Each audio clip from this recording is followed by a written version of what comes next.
हरदा जिले की हंडिया तहसील ग्राम हीरापुर में श्री राधा कृष्ण मंदिर कतिया समाज हीरापुर द्वारा तृतीय वर्ष होली महोत्सव पर रात्रिकालीन एक दिवसीय घेराबाजी प्रतियोगिता का आयोजन हुआ, जिसमें जिले की विभिन्न ग्रामों से कतिया समाज की 12 मंडलियों ने अपनी कला का प्रदर्शन किया।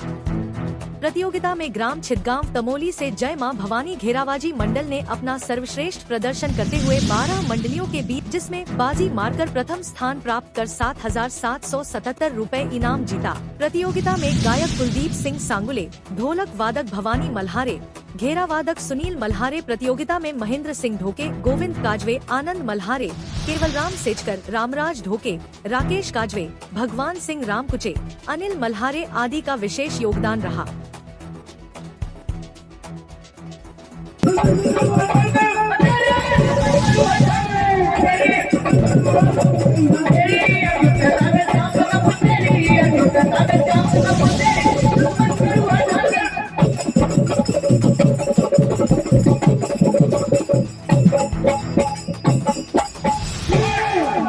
लगे